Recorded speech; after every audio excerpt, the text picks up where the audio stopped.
What's good, YouTube fam? It's your boy Tony, aka the Sender of Chaos and Controversy, and I have some controversy to throw in y'all's lap today. So, of course, I was forewarned by Ricky Manning to be careful what I post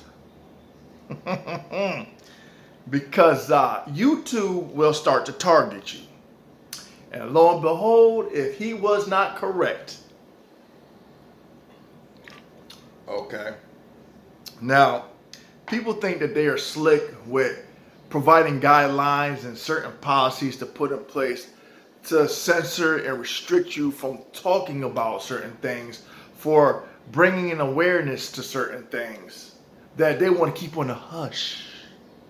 That they rather support on one side of the narrative to where you can't talk against or give your feedback if you have some validation in some of the talking points and concerns that you present.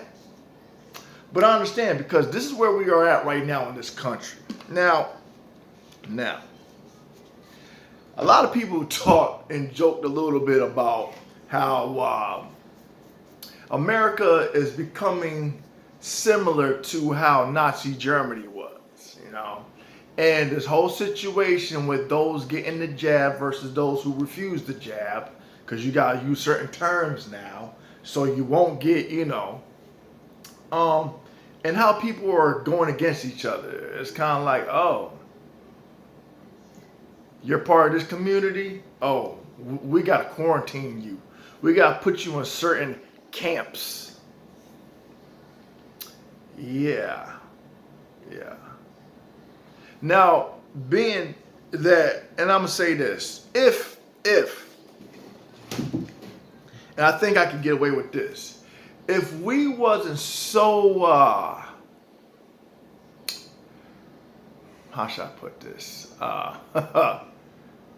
having our curiosity get the better of us, where we want to create all this technology, these biotech warfares and all this other stuff that we know other countries are just as well doing the same thing, and then when you want to expose people to certain things and then turn around and try to do damage control, and then you say you cannot question this, you cannot argue against this, you cannot have a concern about this, even though we are responsible for that has taken place. You have to conform or else. But this is America, the land of the free. Now, I really want to talk about how things were back then versus how they are now.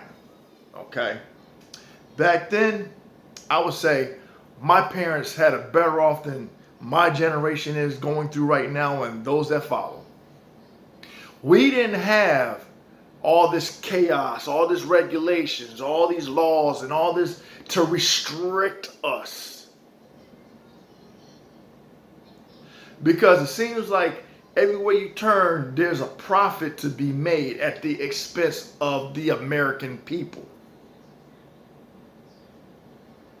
And there's always got to be something that they have to throw into the situation to have us at each other's throat, be in conflict with one another, have multiple disagreements with one another, be enraged with each other over something because they decided to kick the hornet's nest, stir the pot unnecessarily. I'm trying to substitute a lot of the swearing that I would normally do because I'm a little heated right now. Now, people always want to argue against certain things and stuff, and then they feel like they're so witty with their rebuttals and stuff. And me, I'm a simplified individual. I don't get into all the complications with the justifications of why people just accept the things for what they are, just to go along, just to get along. And as they say, they would rather sacrifice their freedom for a false sense of security. Okay? So, in my parents' time, growing up, we could have done well if it was just my father going off to work, because he had a decent, good paying job. But being that my mom decided to work, he wasn't one of those people. Oh, you're the woman, you should stay in the house. No, he was just like, hey, it's a team effort. Let's work together. And from that, they prospered. Okay, was able to send us to private schools, and I've said this many times over before, but I'll reiterate it again. Yes, taxes living in the city was a tad bit ridiculous, but we still managed. Okay. But then I saw how certain laws and certain rules and regulations and policies was put into place. One of which I'll give you a good example. My father was a landlord, right? And if you didn't pay your rent and he gave you enough time to where if your security deposit ate up your, week that you didn't pay, then you was facing an eviction. Well, my dad, and this is going back years ago, I'm 45. Mind you, I was probably like preteens. And I remember he changed the locks on the door so the tenant couldn't get in because you ain't paying no rent. My dad's losing money. My dad got arrested for that. And the cop was like, he only went to jail for like an hour or so, and then he was released. And the cop said, unfortunately, these are the laws. So now you got to where the tenant had more power over the landlord. And the landlord had to waste money to go to court to file all these evictions while the tenant could live rent free. Okay. That's one scenario. Now, before you could collect rainwater, my parents have a well, where they live at now. Now you can't collect rainwater. They go against you doing that. You're required to wear a seatbelt. Now, ironic. Now, I'm just throwing these examples out because I just want to show the contradictions in the so-called false sense of the well-being that is the go-to reference, so to speak, to justify why these laws and policies are put into place, that if you violate it or break it because it's law, you are held accountable and you're either facing paying a fine or having to go to jail. Now, let me ask you this. You're supposed to wear your seatbelt, right? Okay. Hear me out now. You're supposed to wear your seatbelt. But say you get into a car accident, right? And you stuck and that seatbelt is jamming. You don't have nothing to, free yourself by cutting the strap or whatever. You just find yourself in your own death trap because you had to follow a law. Right? Just saying. When you travel in public transportation, like if you take the Metro Rail, which they have in Houston, which is like the train basically to take you from one side of Houston to the other, or whatever. Or even if you're traveling on the bus, especially if you're traveling, as a school bus driver, transporting students from their homes to the school. There's no seatbelts on the bus. But ironically, I want to know how many, and I want to hear it in the comment section. Know the reason why. Why the kids or the passengers don't have anything to secure them in case there's an accident in public transportation, but in your own vehicle, it's law, it's required. I'll wait for it and tell me if that isn't bogus. Aside from that, let's see. I know when it came to this pandemic, right? And where people were forced to be quarantined, stay at home, not go to work, except for the essential workers. Okay? With that being said, a lot of the workers felt undervalued and overworked. And you know, a lot of people argue against the minimum wage being brought up to the standards of where it matched the cost of living, because inflation never remains stagnant. You know, as well as you know the wage goes, and people always want to justify, well, we don't feel that these people deserve to get paid this amount of money. Okay, and I gave an example, but people still, you know, want to argue against that or whatever.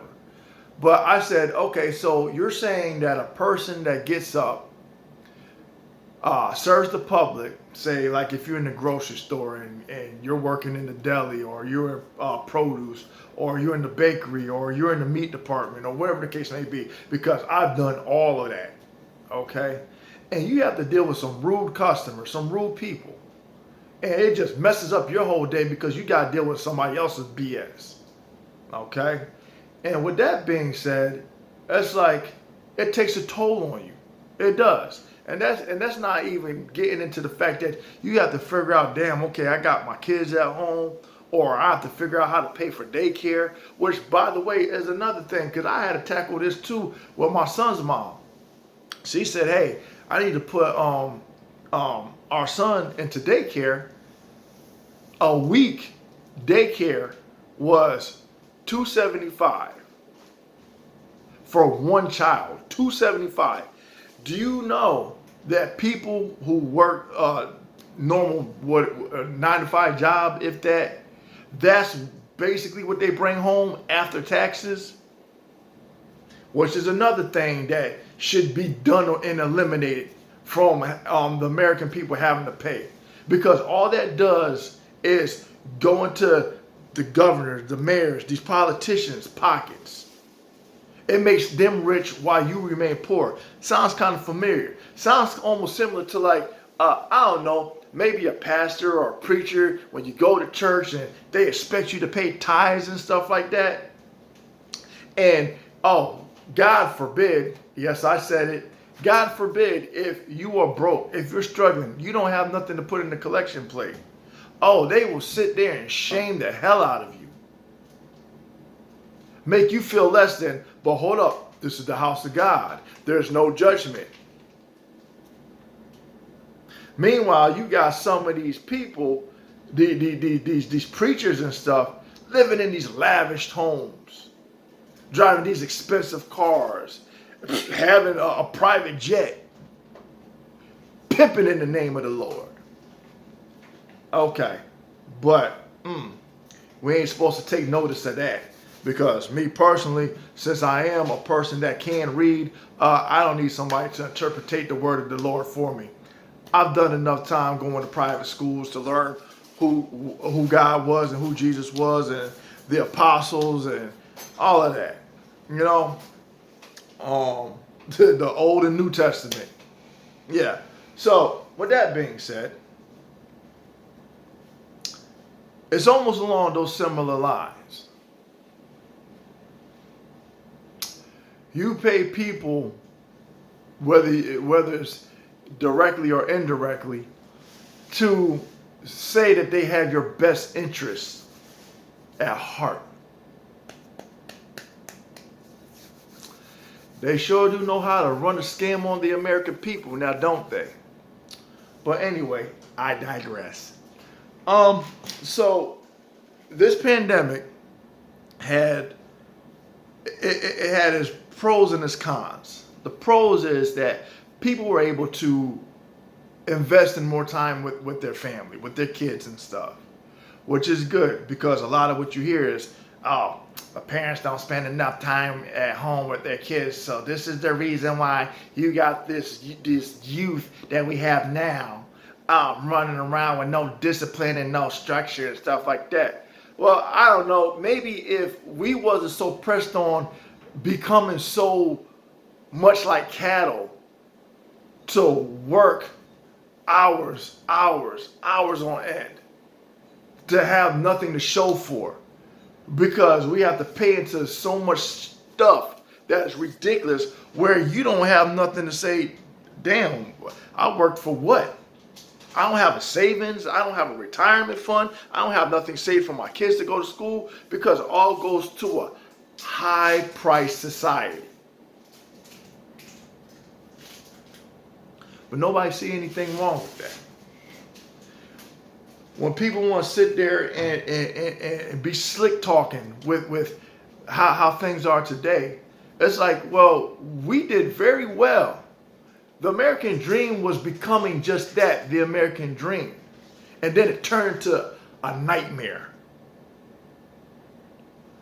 And people always want to lay the blame on the American people. No. How about you start making these people in high positions of power held accountable? Because it seems like you conveniently give them a pass on every single thing. And anything they tell you, you just... And this has nothing to do with race. This has to do with all of us. Instead of standing your ground, instead of saying this isn't right, because we as a people, as a whole, and I made it a point to post this too. In numbers, us versus them, we have the power. But since they know how to orchestrate things that factor in to creating the great divide amongst American people, this is the reason why slavery was so successful. This is the reason why segregation was successful. And the stuff that's going on today, where we're fighting amongst ourselves, whether it's based on, I don't know, race, economic status as far as class goes, political parties, Republicans versus the Democrats, I don't know, with this whole thing with the jab, those that got the jab versus those that didn't get the jab.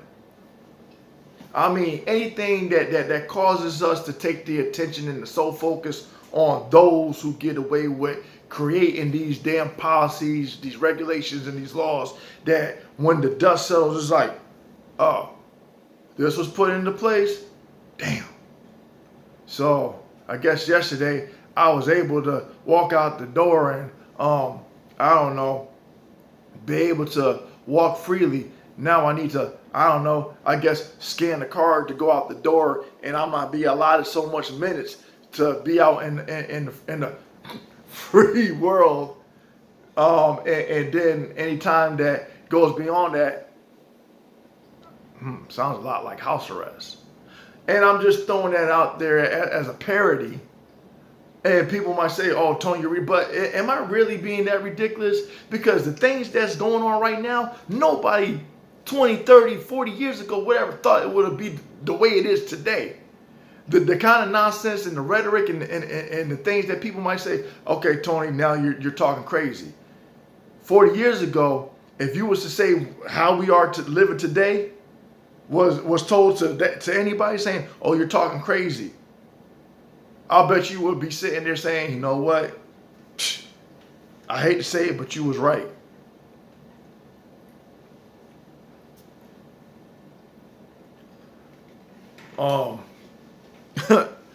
This censorship, where and I'm trying to figure out.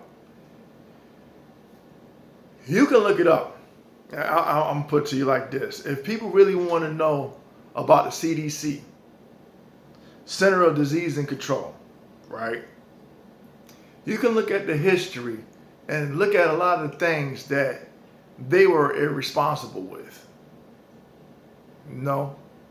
It should be a concern when you got them putting all these chemicals and stuff out here, and whatever the case that affects us, that later down the line we end up getting cancer. And people, those that might speak along the lines of conspiracy theory, you know, might say, hey, they're trying to find a way to justify population control. So they'll go about doing things a certain way, and hey, if you're smart enough, and I guess I hate to sound condescending, but actually be woke to where you just don't just accept things for what it is just because they said so. Because they hate when you question things. And And to give that validation, you're looking at what's going on right here. When people say, hold up, wait a minute. I look, I don't mind, going, whatever. But why is it that you don't want to take responsibility if there's a death in the family? Or if this adverse reaction causes some problems later down the line? You don't want to take any accountability or responsibility. But you're saying you're doing this in the interest of our health. But what if what you're doing is compromising our health? We aren't allowed to question that.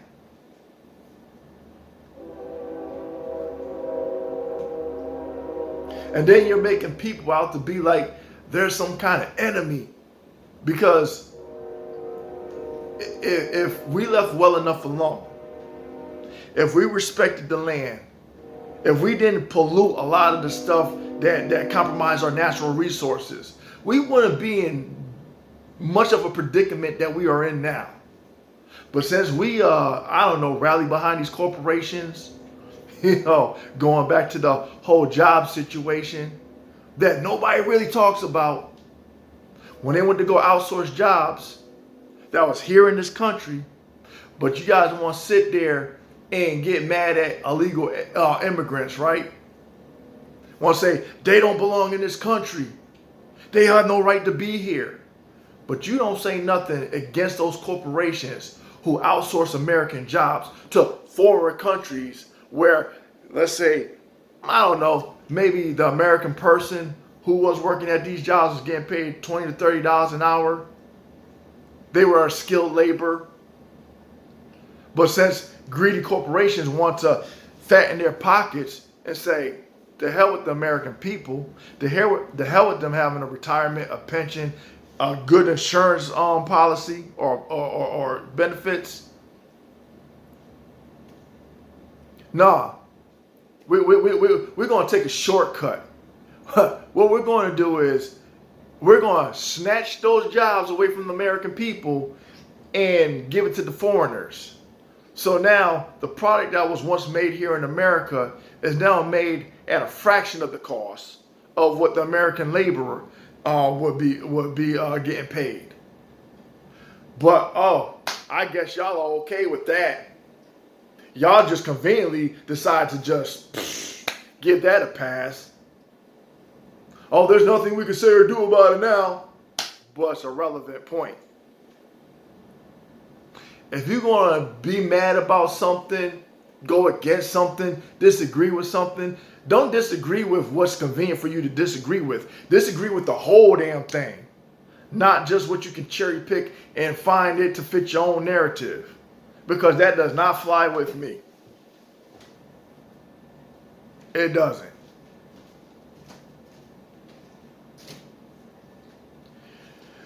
Anyway, I was just gonna settle for one video, and I think I've done pretty good. I don't think I cussed at all in this one.